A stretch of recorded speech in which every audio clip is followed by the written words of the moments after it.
चार घंटे हमारी कास्ट सेंसस पे चर्चा हुई, डिस्कशन हुआ और एक ऐतिहासिक निर्णय कांग्रेस वर्किंग कमेटी ने लिया है और यूनानिमसली लिया है। मगर मतलब कमरे में कोई ऐसा व्यक्ति नहीं था जिसने अपना पूरा सपोर्ट कास्ट सेंसस का जो कॉन्सेप्ट है उसको नहीं दिया। तो काफ़ी खुशी की बात है। हमारे यहाँ चीफ मिनिस्टर्स बैठे हैं। हमारे चीफ मिनिस्टर्स ने भी डिसीजन लिया है कि वो भी राजस्थान में, कर्नाटक में, छत्तीसगढ़ में, हिमाचल में कास्ट सेंसस को आगे बढ़ाएंगे।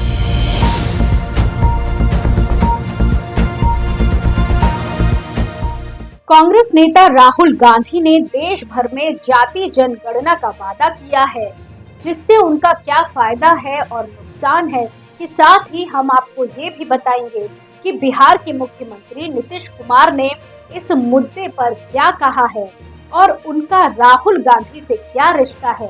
तो चलिए शुरू करते हैं हमारा आज का विशेष कार्यक्रम, राहुल गांधी भारत जोड़ो न्याय यात्रा एंड कास्ट सेंसस प्रॉमिस। नमस्कार, आप देख रहे हैं। राहुल गांधी ने बुधवार को पश्चिम बंगाल के मालदा में भारत जोड़ो न्याय यात्रा के दौरान कहा कि अगर कांग्रेस को आने वाले लोकसभा चुनाव में सत्ता मिली तो वे देश भर में जाति जनगणना कराएंगे।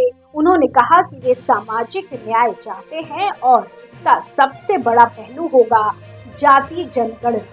उन्होंने कहा कि वे केंद्र में आने के बाद देश के हर कोने में जाति जनगणना कराकर दलितों, आदिवासियों और अन्य पिछड़े वर्गों की संख्या का पता लगाएंगे।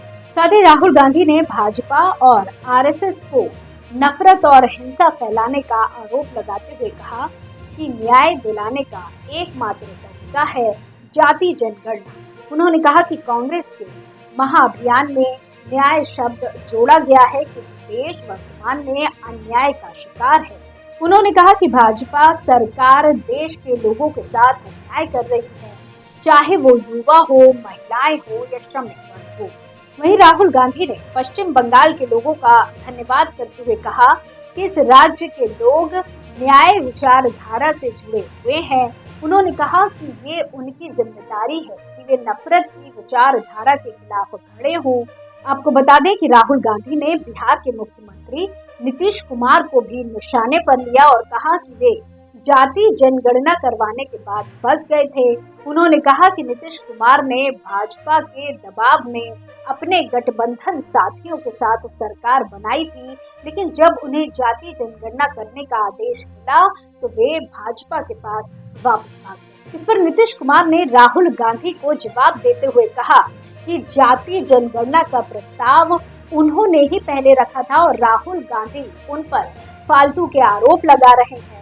उन्होंने कहा कि उन्होंने 2019 और 2020 में ही जाति जनगणना के लिए बैठकें कर ली थी और उन्होंने इसके लिए केंद्र सरकार से अनुमति मांगी थी। उन्होंने कहा कि वे जाति जनगणना के पक्ष में हैं और इसे देश भर में करना चाहते हैं।